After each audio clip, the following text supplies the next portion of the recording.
So Jagan గారు వచ్చే ఎలక్షన్స్‌లో తనకున్న వాలంటరీ వ్యవస్థని మొత్తం క్యాష్ చేసుకుందామన్న ప్రయత్నం చేస్తున్నారన్న వార్తలు వినిపిస్తున్నాయి సార్. అందుకే వాలంటీర్లందరికి కూడా డబ్బులు పంపిణీ చేస్తున్నారంటున్నారు. మరి ఇలా వాలంటరీ వ్యవస్థని వచ్చే ఎలక్షన్స్‌లో యూజ్ చేసుకుంటే ఎలక్షన్ కమిషన్ అడ్డు చెప్పదా? అడ్డు చెప్తే మరి జగన్ గారి వ్యూహం ఏంటసలు?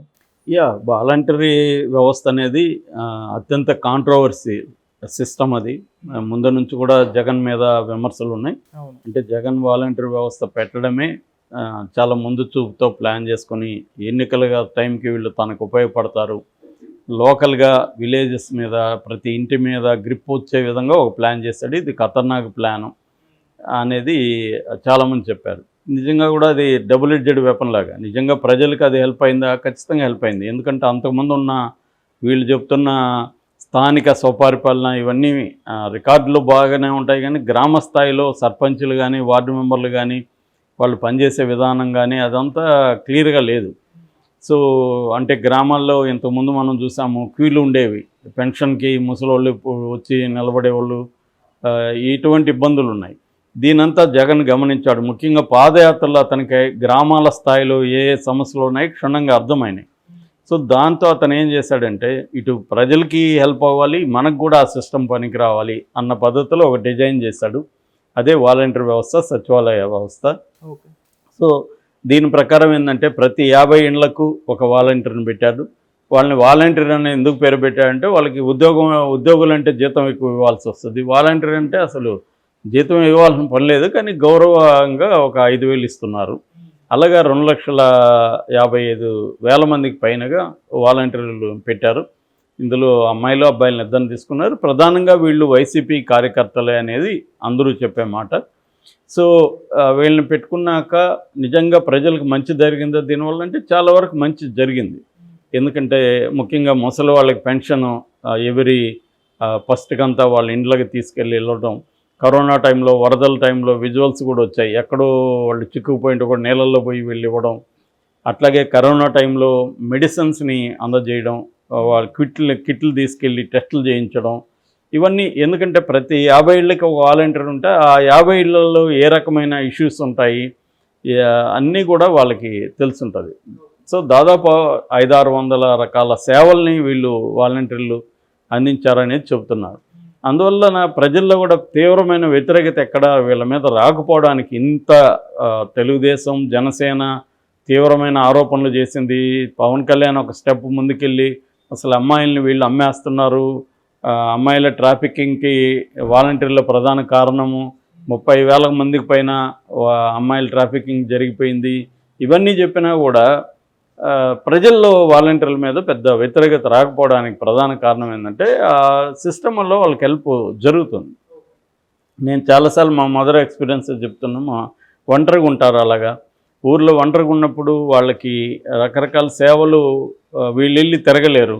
వీళ్ళు మండల ఆఫీస్కి వెళ్ళాలి, రెవెన్యూ ఆఫీస్కి వెళ్ళాలి, రకరకాల పనులు ఉంటాయి, తిరగలేరు, వీళ్ళు చేస్తున్నారు. అట్లాగే గ్రామాల్లో అన్నీ అందుబాటులో లేకుండా పక్కన టౌన్కి వెళ్ళి ఏదైనా వస్తువులు కావాలి, అవన్నీ కూడా వాలంటీర్లు చాలా రకాల సర్వీసులు చేస్తున్నారు. దానికి సంబంధించిన టిప్స్ వీళ్ళు ఇస్తుంటారు. సో ఇలాగా వాలంటీర్ల వ్యవస్థ అనేది అది మొత్తమే ఒక వ్యవస్థలో ఎప్పుడు కూడా 100% సక్సెస్ ఉండదు.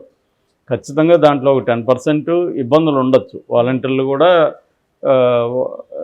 నేరాలు జరుగుతాయి, అన్నీ జరగచ్చు. ఏదేమైనా ఓవరాల్గా అయితే వాలంటీర్ వ్యవస్థ పనిచేసింది.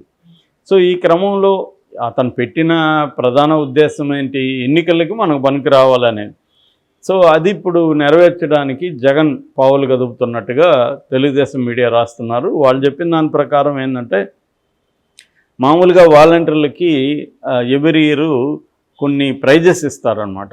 దాన్ని ఏమని పిలుస్తున్నారంటే సేవా వజ్ర, సేవారత్న, సేవా మిత్ర అనే ఒక 3 రకాల ఇవి ఇస్తున్నారు.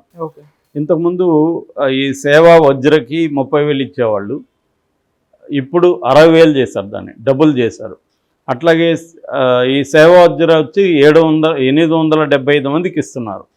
ఇక సేవారత్న ఇది 4,220 మందికి ఇస్తున్నారు. ఇంతకుముందు 20,000 ఇచ్చేవాళ్ళు, ఇప్పుడు 40,000. ఇక సేవామిత్ర, ఈ మిగతా వాళ్ళకి సేవామిత్ర ఇస్తారు, ఈ 2 రాని వాళ్ళకి. అందులో 10,000 ఉండేది ఇప్పుడు 20,000. అలాగే అన్నీ కూడా డబుల్ చేశారనమాట. అంటే 250 కోట్ల నుంచి 500 కోట్లకి పెంచేశారు. ఒక్కసారిగా డబుల్ చేసేసారు. అంటే వాలంటీర్లకి తాయిలాలు ఇవ్వడం. రెండో వైపు ఇండైరెక్ట్గా వాళ్ళకి ఇన్సెంటివ్ల పేరుతో కుక్కర్లు లాంటివి గిఫ్ట్లు కూడా ఇస్తున్నారని చెప్తున్నారు. ఇదంతా ఒక ఎత్తు అయితే, ఆల్రెడీ వాలంటీర్ వ్యవస్థ మీద సుప్రీంకోర్టులో మన నిమ్మగడ్డ రమేష్ కుమార్ వీళ్ళు సిటిజన్స్ ఫోరం ఏదో ఉంది కదా, వాళ్ళు కేసేశారు. అసలు ఇది రాజ్యాంగ విరుద్ధం వాలంటీర్ వ్యవస్థ అని. అది ఇప్పటికిప్పుడు తేలే అవకాశం లేదు. అయితే ఇక్కడ ఎలక్షన్ కమిషను మీద ఎలక్షన్ కమిషన్కి కూడా వీళ్ళు కంప్లైంట్ చేశారు. అసలు ఎన్నికలకు సంబంధించి జనాభా సేకరణలో కూడా వాలంటీర్ వ్యవస్థని ఇన్వాల్వ్ చేశారు, అది రాంగ్ అని. అయినా కూడా వీళ్ళు పట్టించుకోలేదు. ఎన్నికల కమిషన్ కూడా చెప్పింది, అయినప్పటికీ జరుగుతుందని. అంటే అనఫ్సెల్గా వీళ్ళే చేస్తున్నారు.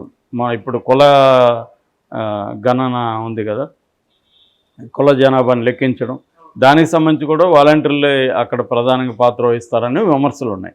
సో ఈ రకంగా ఇప్పుడు ఏంటంటే ఎన్నికల్లో రేపు ఎన్నికల విధుల్లో వీళ్ళు పార్టిసిపేట్ చేయకూడదని బ్యాన్ చేస్తారు వీళ్ళని.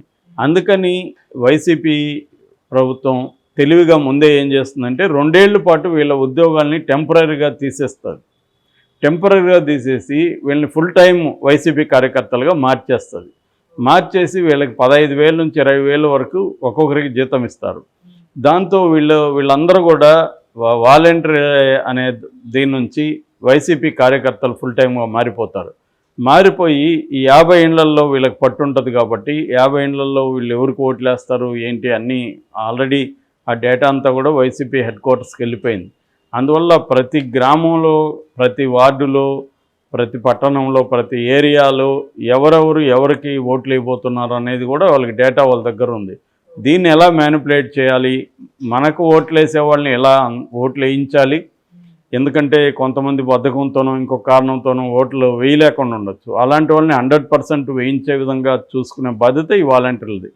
రెండవది, తెలుగుదేశానికో జనసేనకో వేసే వాళ్ళని ఎలా టర్న్ చేయాలి, వాళ్ళకు ఉండే బలహీనతలు ఏంటి, వాళ్ళకి ఎటువంటి ఇన్సెంటివ్స్ ఇవ్వచ్చు, ఆఫర్లు ఇస్తే. కొంతమంది ఊగిసలాడే బ్యాచ్ ఉంటారు, స్వింగ్ ఓటర్స్ అంటారు వాళ్ళు ఒకసారి వైసీపీకి వేస్తారు, ఇంకోసారి తెలుగుదేశంకి వేస్తారు. అలాంటి వాళ్ళు ఉంటారు. వాళ్ళని ఎలా ఇన్ఫ్లుయెన్స్ చేయాలి, ఇటువంటి స్ట్రాటజీస్ అంతా రూపొందించి ఈ వాలంటరీ వ్యవస్థ ద్వారా ఓట్లు వేయించుకునే కార్యక్రమానికి తెరలేపాడు జగన్ అనేది ఇప్పుడు ప్రధానంగా వస్తున్న వార్త. ఇదిగా నిజమైతే ఖచ్చితంగా తెలుగుదేశం జనసేనకి చాలా ఇబ్బంది జరుగుతుంది. ఎందుకంటే ఎప్పటి నుంచో గత 5 ఏళ్ళ నుంచి ఈ వాలంటీర్లు వెళ్ళి ఇళ్లల్లో రకరకాల సేవలు అందిస్తున్నారు కాబట్టి వాళ్ళ ఇన్ఫ్లుయెన్స్ ఖచ్చితంగా పనిచేస్తుంది. రెండోది, వాలంటీర్లకి ఏంటంటే మళ్ళీ వైసీపీ వస్తే మనకు బెటర్గా ఉంటుంది. ఆల్రెడీ నెక్స్ట్ శాలరీ 17,000 నుంచి 20,000 కూడా చేసే అవకాశం ఉందని చెప్తున్నారు. ఈ తెలుగుదేశం జనసేన ఆల్రెడీ మనల్ని తిడుతున్నారు. సో వాళ్ళు వస్తే రేపొద్దున మనల్ని ఖచ్చితంగా తీసేస్తారు. కాబట్టి వైసీపీని వస్తే మన జాబ్స్ కంటిన్యూ అవుతాయి అనేది వాళ్ళకు ఉండేది. ఎందుకంటే గ్రామాల్లో కేవలం ఈ 5,000తోనే వాళ్ళు బతకరు. నేను చెప్పినట్టుగా ఇందాక అనేక రకాల సర్వీసెస్ని వాళ్ళు చేస్తుంటారు. రెండోది, వాళ్ళు డైనమిక్గా అనేక గవర్నమెంట్ ఆఫీసులు, పథకాలు వాళ్ళకి తెలుస్తాయి కాబట్టి దాని లోపల నుంచి కూడా వాళ్ళు చిన్న చిన్న కాంట్రాక్టులు ఏవో సంపాదించగలుగుతారు. దానివల్ల కూడా వాళ్ళు అర్నింగ్ పవర్ అనేది పెరుగుతుంది. అంటే గ్రామాల్లో వాళ్ళ పవర్ పెరుగుతుంది, అర్నింగ్ కెపాసిటీ పెరుగుతాయి, ఇన్ఫ్లుయెన్స్ పెరుగుతుంది. ఇవన్నీ కోల్పోతారు రేపు. అందుకని వాలంటీర్లు కూడా స్వచ్ఛందంగా వాళ్ళు కూడా పనిచేసే దానికి రెడీగా ఉంటారు, ఎందుకంటే వాళ్ళ కోసమైనా. సో ఇప్పుడు వైసీపీ గవర్నమెంట్ కూడా వాళ్ళకి బ్రహ్మాండంగా ఒక పక్క ఈ వజ్ర, రత్న, మిత్ర ఈ అవార్డులు ఇస్తుంది, ఇంకోవైపు చిన్న చిన్న గిఫ్ట్లు ఇస్తుంది, మరోవైపు 2 నెలల పాటు మంచి శాలరీలు వస్తున్నాయి వాళ్ళకి. మళ్ళీ ఎట్లాగో వైసీపీ గెలిస్తే మళ్ళీ వాళ్ళే వాలంటీర్లుగా ఉంటారు. సో ఇది ఖచ్చితంగా తెలుగుదేశం జనసేనలకి ఇబ్బంది కలిగించే అంశమే. అందుకనే వీళ్ళు దీన్ని పెద్ద ఎత్తున బయటికి తీసుకొస్తున్నారు. కానీ మరి దీనివల్ల ఏం జరగచ్చు, ఎందుకంటే ఇప్పుడు వీళ్ళు వాలంటీర్లు అంటే ఎలక్షన్ కమిషన్ ఆపడానికి వాళ్ళకి పవర్ ఉంటుంది. లేదు, వాళ్ళు వాలంటీర్లు కాదు, 2 నెలలు జాబ్స్ పోయిన మేము తీసేసామంటారు. 2 నెలలు అని అనరు. 2 నెలలు అనేది వాలంటీర్లకు చెప్తారు తప్ప ఎలక్షన్ కమిషన్కి ఏం చెప్తారు, మేము వాళ్ళని విధుల నుంచి తొలగించామంటారు.